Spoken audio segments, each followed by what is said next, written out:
Módulo 2. Administração.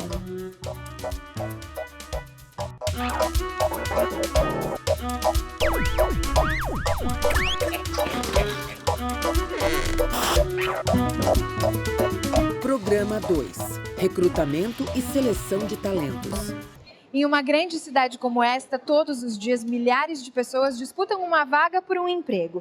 Elas procuram nos cadernos de classificados dos jornais, nas agências de emprego, nos sites especializados e nas próprias empresas. Vamos ver como isso acontece? Como o senhor conseguiu seu emprego atual?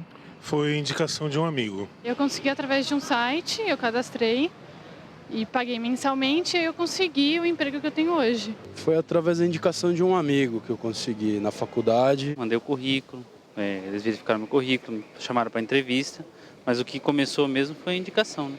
O que você acha que é importante na hora de procurar um emprego? Eu acho que você ter uma boa aparência, saber falar legal, ter bastante curso da sua área para poder ajudar, uma desenvoltura na hora de falar. Primeiro você está consciente de que você está apta àquela função, né? Porque aí você chega na empresa segura de que você vai prestar um bom trabalho. Só que para conseguir o emprego você precisa ter o perfil certo para a vaga. Mas não é só isso. Como a concorrência é muito grande, você também precisa ser uma pessoa organizada, criativa, com grande capacidade de trabalho em equipe e disposição para aprender coisas novas. É isso que as empresas procuram hoje e não importa o cargo ou a função. Além de ser a pessoa certa, você tem que estar ligado no que acontece no mundo. Eu vou conversar com a gerente de recursos humanos desse grande escritório de advocacia. Por favor, a Marisa. Muito obrigada. Recursos humanos é a área responsável pelo recrutamento e seleção de novos funcionários.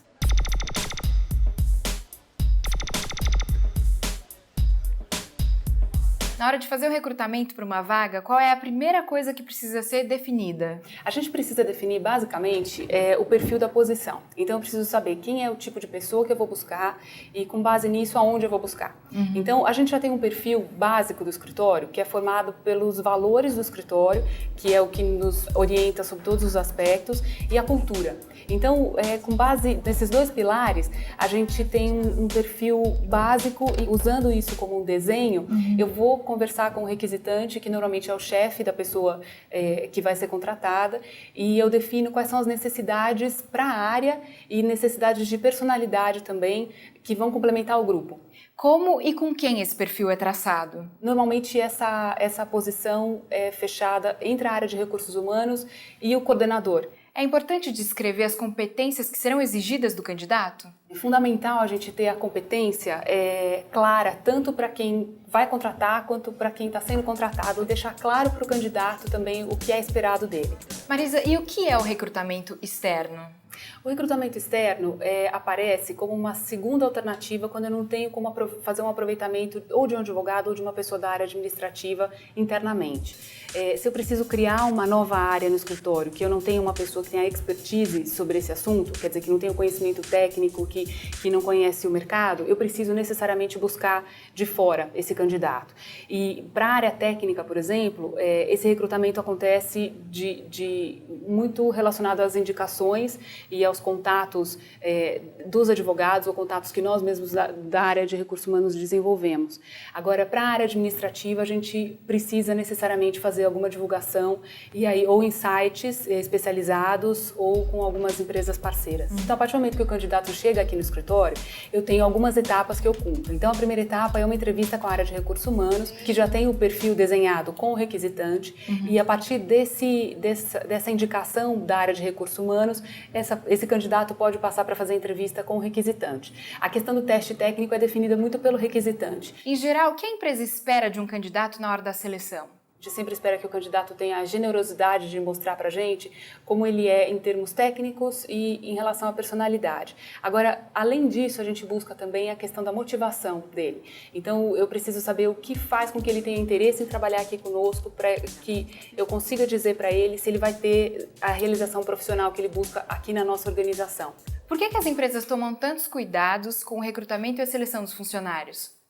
O processo de recrutamento e seleção sempre acontece no sentido de garantir que a pessoa tenha um conhecimento técnico, mas que se adapte aos valores e à cultura do escritório. Então, acho que esse cuidado é fundamental para garantir a longevidade do candidato ou do profissional dentro da nossa estrutura. O que o recrutamento e a seleção de uma empresa tem a ver com o seu planejamento estratégico? A parte de recrutamento e seleção precisa estar intimamente ligada ao planejamento, porque com base no que eu quero ser daqui a 5 anos, daqui a 10 anos, o que o mercado está exigindo, eu preciso preparar os meus funcionários, tanto técnicos quanto administrativos, para que eles possam atender isso no futuro. E quais são os segredos para um candidato se dar bem num processo de seleção?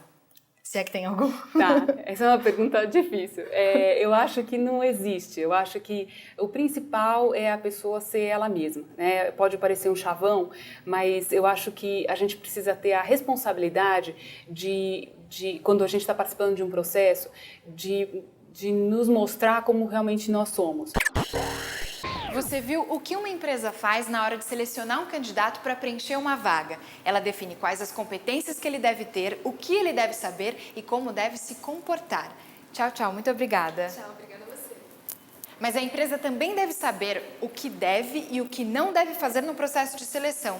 Quer saber o que é? Vamos ouvir um especialista no assunto.